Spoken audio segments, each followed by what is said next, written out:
2026. I am Marco Cavallaro from U-Research in Bern, and together with Isabel Spüler and Manuel Bianco, we are national contact point for MSCA in Switzerland.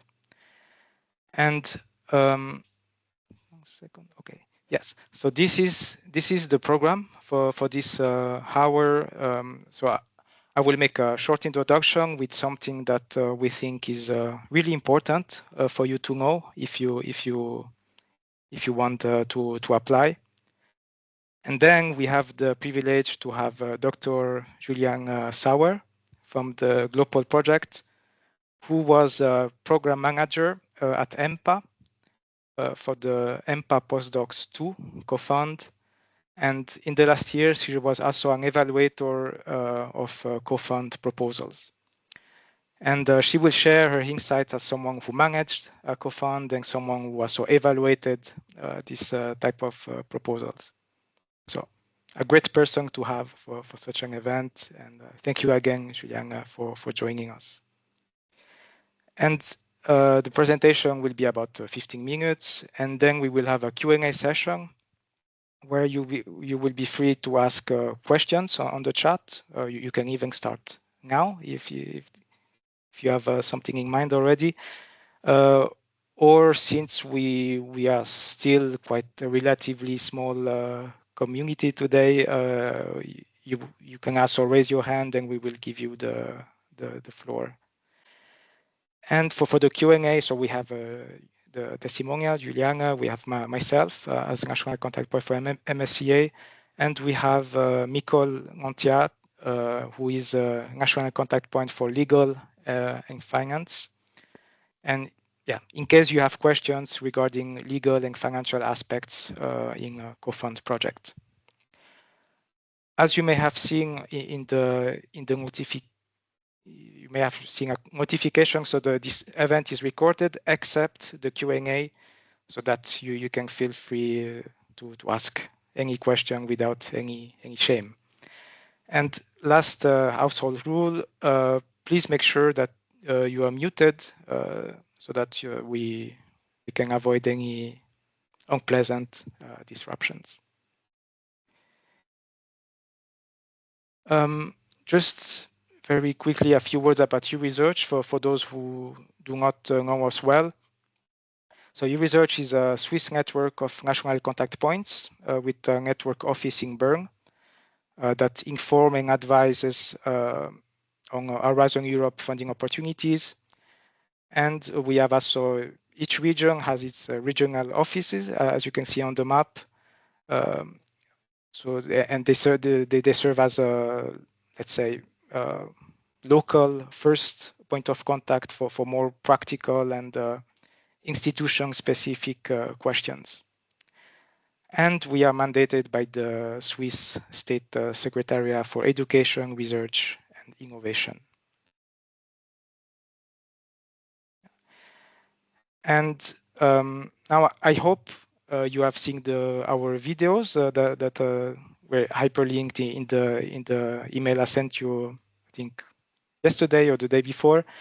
But very quickly, in one sentence, so the MSCA COFUND scheme supports single legal entities that run or plan to run doctoral and postdoctoral fellowship programs, and by co-funding researcher salaries and program costs. And here in this scheme, the beneficiaries, so the single legal entity that applies, is expected to provide to at least match the funding they receive from the European Commission. And I want to stress that out. The call we are presented is not for individuals looking for PhD or postdoc position. It's really for institutions that are setting up such programs. So if you're someone looking for PhD or postdoc position, yeah, this session today is not for you. So you are still on time to leave. And I'm making this clear because a lot of you look suspiciously young. So this was the point I wanted to make. The deadline is on the 8th of April, 2026. You would receive the results in around September. And if you are among the lucky ones, you will be able to start your project as of January 2027. And now my last slide before I give the word to our testimonial, but this is something very important that I expect you to have questions about it later in the Q&A session. So this is something that has been enforced by the European Commission already in the last call. So there are so-called red flags when it comes to evaluate COFUND proposals. And if these red flags are not addressed, or if you are not, even worse, if you are not compliant with this red flag, you will lose a lot of points, and you will, the European Commission, they will make sure you do not get funded. You are not successful if you do not address these red flags. So this is super important. And the first red flags is about the composition of the selection committee. So it has, of course, to be impartial. You have to make sure that there will be no conflict of interest, and it has to be balanced to ensure fair evaluation. And what is meant by balance? So if you're applying for setting up a PhD program, there should be a good balance between experts that are related to the beneficiary who apply and experts from organizations that are not involved in the partnership. And for postdocs here, it is expected to have substantial involvement of evaluators that are based in other countries outside of the country of the beneficiary and other involved partners. And the second point is also super important. So to prevent bias and the preselection of candidates, supervisors must have no role at all in the evaluation, ranking, and selection and the recruitment of researchers. So in COFUND, the European Commission do not want to support the usual recruitment practice. They want the aim is really to have the selection process as open and merit-based as possible, and this is why there is this rule. Supervisor can provide scientific advice when it's appropriate, but in no way they can be involved in the selection process. And two other rules are, it's a standard in COFUND. So fellows must not be underpaid, and it's still a very human scheme. So the selection must be made by human. It must not be delegated to AI. So we expect you to have questions about this. We really encourage you to have questions, and we are here to answer them. So yeah, please use the chat or raise your hand later in the Q&A session. So now with this, I will leave the floor to Juliane. I just need to change presentations, please. In the meantime, thanks a million for inviting me. Thanks for everybody joining here this morning. It is quite an honor, and there we go. I will do my best to share a little bit of insight if I can, and just have to make sure that I can advance the presentation. I can see it now, but I do not yet have the, there we go, there we have the control. Thank you. So today I speak here with one voice, with a slightly hoarse voice in the morning, but actually with three different hats. And I will start with the perspective or the hat of the coordinator, then give you some insights as evaluator, and then tell you on, on whose mandate I'm speaking here today. Let's begin with my experience as coordinator. That was for the project EMPAPOSTDOCS-II, which ran for 5 years, from 2017 to 2022. 2017 to 2022. There's thus a big difference because it was not a Horizon Europe project, but it was still a H2020 project. The rules and the red flags that Marco has just mentioned were still much more relaxed. There were a couple of differences then. But still, there are a couple of points that I think still are relevant for any good, nice project. It was a postdoctoral project, and postdocs could come for 2 years to EMPA with a project that they chose up to their liking. We had many. We had 60 postdocs all in 3 calls. And if I look back now, what went really well? There were a couple of things that made the project easy to manage and to coordinate, because it was closely aligned with internal already existing structures. For example, an easy-to-use already existing IT interface for the submission of proposals.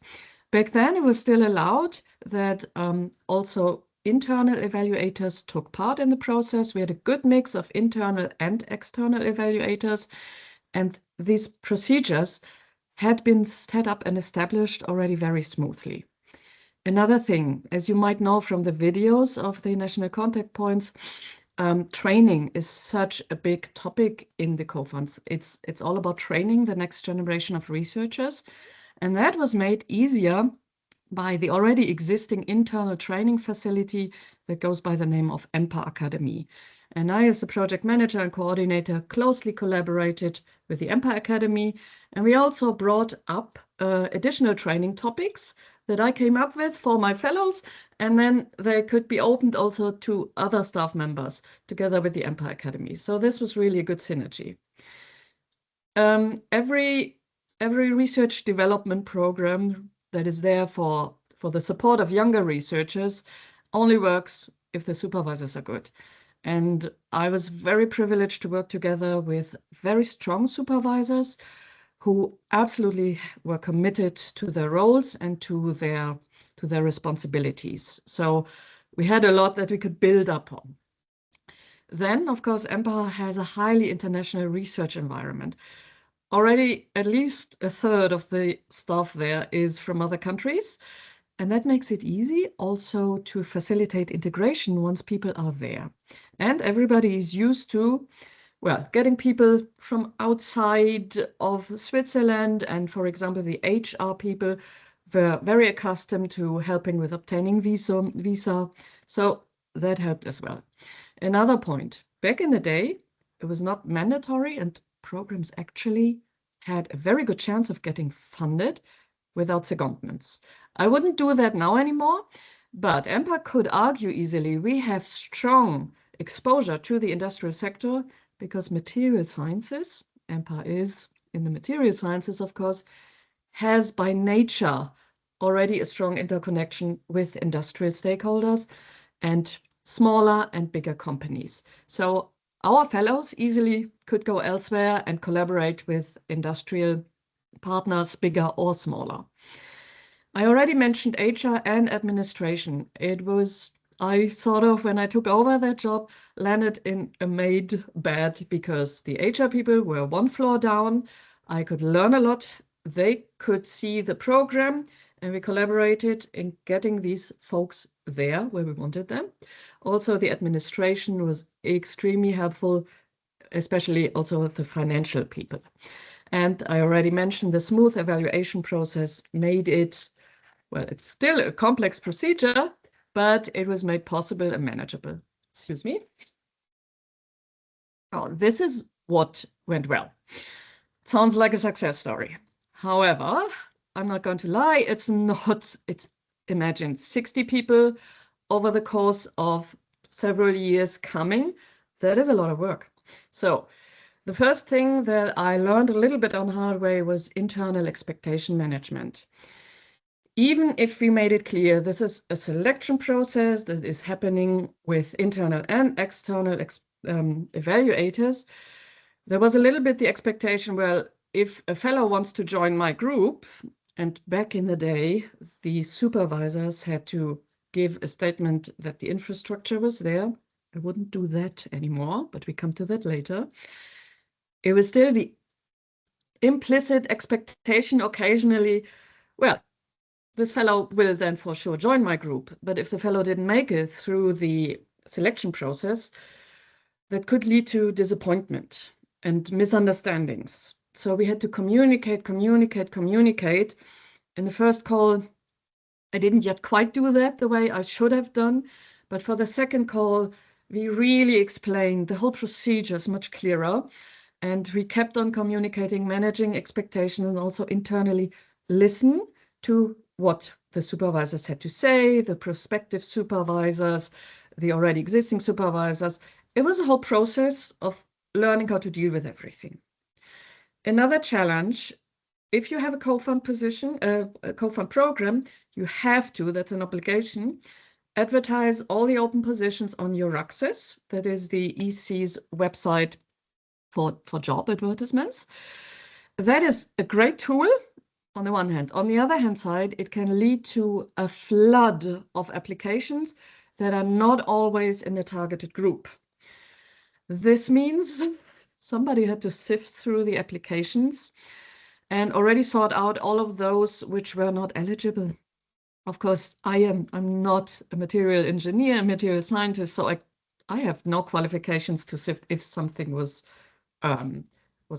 qualified even or interesting, and that would have been pre-selection, so that didn't happen. But I already had my hands full for days on end with just putting out all of those which were not eligible. Again, we learned, and for the second call, for example, we made it very clear, or even clearer, who's eligible and who's not. And then I just happened to coordinate and manage when the pandemic hit. And that, of course, brought a whole new level of challenges. But thanks to the REA, who immediately was very flexible, and also our internal, the EMPA's internal HR management was extremely professional and extremely helpful, and we managed to find solutions. There was also a no-cost extension because some people couldn't come to the labs due to travel restrictions. So we could have the whole program a little bit longer to finally accommodate everybody when the pandemic restrictions were loosened up. And then the beauty of this work is you work with people, the human aspect. But that's also the challenge occasionally. What I found extremely helpful next to expectation management and to communication and to being as transparent as possible were also the very helpful people from the HR department, which helped with the onboarding. EMPA also has, for example, an ombudsman, so there were mediation mechanisms in place. And what also helped, having all the people at one, well, actually at 3 different sites, but still within travel distance. So if really we felt there's a sort of conflict maybe rising up, I could easily speak with people just like that, having a coffee together. And that often helps already prevent some of the things that can come up if many different people from many different cultures and from many different research disciplines work together. So I was happy to say in the end it was good. Now, this was how a real running project can work or sometimes has some problems. But when you look at it, when it's still on paper, I was invited twice in the last years to act as evaluator for the COFUND program, once for the postdoctoral panel and once for the doctoral panel. And that allows you then to look at the thing with a whole new set of eyes, if you wish. So now my experience as evaluator for Horizon Europe COFUND projects. Now, I structured this according to the 3 different evaluation criteria. What do I look at if I get up to, how many was it? 5 to 7 proposals per call. The first thing, and that is really hammered into the heads of all evaluators by REA, the selection must be independent. And especially in the last call, it was already the case in the last 2 calls, but especially in the last call, it was made very clear that we really had to consider these red flags that Marco has mentioned. The selection must be independent. So the way that EMPA had done it back in the day for postdoctoral program with internal and external evaluators would not be looked favorably upon anymore. The supervisors are not allowed to be involved in the evaluation or ranking of candidates. They are allowed, however, to give scientific advice. But this is the one thing that has to be made clear. And there's also no room for a gray zone, or even if after the ranking there's a matching interview or something. If there's any doubt that there might be pre-selection, your proposal is going to be out. And we can discuss and have the questions later, but this is just the way it is now. And you will be competing with many others who have an independent evaluation and ranking of candidates. So my advice now would be, don't play around with that, because you risk that your project is immediately out. Another thing, it might be clear to you, if you have the different selection committees, who's doing what. But you have to understand that I, as evaluator, I have no idea how your organization works. And I will certainly not check on your website. I'm not even allowed to. So you have to describe, give the details. Who is doing what? Who are these people? And what are the responsibilities? And there you have to go into detail. Another thing, it's an open, transparent, merit-based, it's a fair process.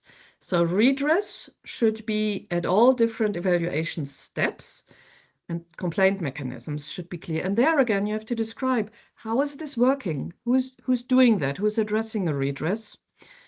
And that closely goes together, all this process, with a realistic timeline. The other evaluators I had the pleasure to meet, they're extremely smart and they're very experienced. They know what is realistic and what is not. And if I now, with my experience as having managed several times an evaluation process, I also have a feeling for that. And listen, this is not realistic if you have all the interviews set in 1 week, if you are planning for 60 positions or whatever it is. Give me something that is realistic and tell me why it's realistic. It might be it's realistic because you already have experience. Explain that to me. Why? Or if you use an online tool, okay, but give me a reason why. And again, the independent international evaluation. I think for the doctoral programs, it is worded in the guide for applicants, it must be outside of the partnership of the institution or institutions. Sorry. Outside of the partnership, what does this mean for you? Where do you have your evaluators from? Is it an external agency? Make clear it's not just, if I'm being an evil evaluator, friends of your friends.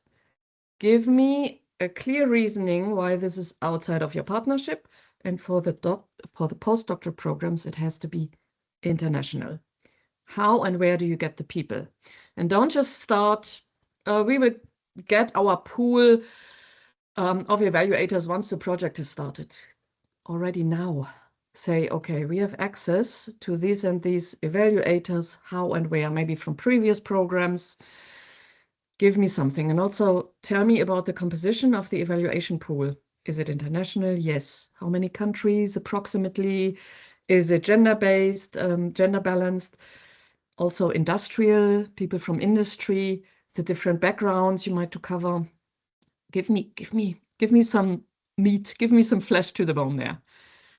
And one thing, usually, very often in most institutions or in most projects, there is a final decision step. At EMPA, it was the final ranking list was given to the board of directors, and they had to officially approve it. What we had written in the proposal was it's just the official approval, but there's no possibility anymore to change the ranking. EMPA had a special case because of the sometimes sensitive nature that it brings along with material scientists. There are a couple of nationalities where there had to be done an additional security check.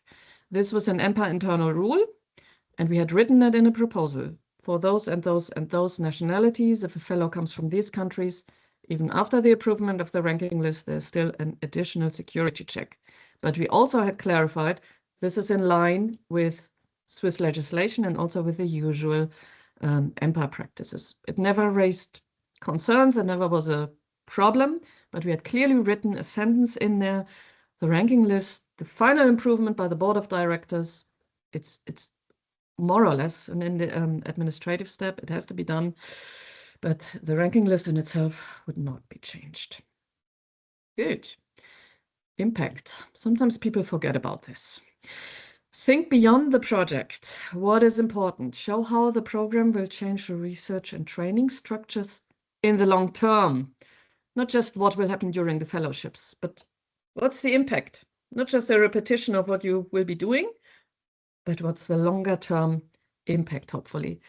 And be clear about these changes. What is it that you deliver? The fellows or the calls or a list of publications or whatever, what it improves, hopefully your internationalization and the career chances of the fellows, and how will it change things ideally in the long term. Then, this is a European project funding, so explain why the EU support is needed, or what does it do compared to just national funding, or if your institution has already a running fellowship program, how much better will it get with the additional EU support? It's not just about the money, it's about the people coming in, it's about internal strategies that might change, it's about synergies you can create. Yes, so show the benefits for everyone who's involved. Of course, first and foremost, the fellows, also the supervisors, the one or many host institutions, and the wider research and innovation system. EMPA could do it nicely because we immediately could argue with a whole lot of fresh brains, also of interest for many of the startups and spin-offs and companies that EMPA collaborates with. So this was a nice argument. I already mentioned it, in excellence, be realistic and specific. Give me the details. Give me KPIs or key performance indicator, or give me examples. How did you do already, or what could happen? Where will people eventually end up working? The problem here is don't overpromise, and give me a reason why you think a certain number of patents or so is credible. And then make it easy to follow. What I don't like personally is having big words without clarity and specific examples, especially in impact. People sometimes tend to adapt the EU jargon without going into clarity. Give me specifics, give me examples. That's what people love reading. And for implementation, I've had that cases, unfortunately, several times. You read a project and then you read it, think, wow, the excellence really is excellent. Impact is very credible, nicely done. And then it all falls apart in implementation. You want to avoid that. Implementation is not funny to write, but the details there do matter. Have it double checked at least twice. Because if you mention a deliverable in impact and it never shows up in the table of the deliverables, evaluators do tend to notice. And even if one evaluator overlooks that, we're all human, another one in the group of evaluators, it's usually 3, will spot that. And then the other 2 are, oh yes, that's a factual error. That's not so nice. So regarding implementation, make sure the moment your project starts, it's really a go. You don't want to have an internal selection process with this or that. You want to be able to go from the get-go. Mention things like the project manager is already there or will be hired immediately, ideally even before the project on your own costs. You have to prepare things, the website, the internal processes, the IT platform. The project should be starting from the get-go. Just as important is clear leadership and roles. You cannot allow yourself, once your project starts, that people start questioning, hey, that's my responsibility, or something that gets completely neglected because it was never foreseen. Evaluators will check, are the roles clear? Will everybody know what they are doing? But don't overdo it. You don't need 7 different committees. Keep it easy. Where possible, keep it aligned with your internal structures and explain that this has already worked because we have already established this, or we will establish this based on previous experience. If you can, show there are already well-established processes, or this is how we're going to do it. We're going to have briefing meetings. We're going to communicate. And as again, don't make it overly complicated. Quality and compliance with rules and regulations and principles of the HEU program should be in there. For example, open science. And here, risk management for implementation, in particular, risk management quality assurance is important. Where do you check that the quality of the program is really high enough? And how do you do that? Is there an oversight? How does it align with internal quality checks? Resources that you plan, your own ones, but also those of, your management and overhead, they should fit the whole plan. So how many people will actually work on this, with how many % of their time? Yes, you do have an HR manager who can take care of these and these topics.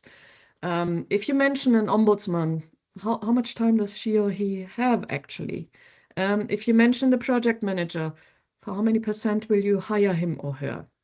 And this, of course, depends if you have a huge program with 70 fellows, or if you have a smaller one with 20 fellows. Make it adaptable. And in the end, everything should tell the same story and connect. As I said, it can happen. It always happens. Something or others can be overlooked, but if it becomes systematic, or if you overlook something very important, then this simply will lead to a deduction of points. Now, please avoid, essentially the contrary, anything that blurs the lines in the selection. That will be an absolute immediate no-go.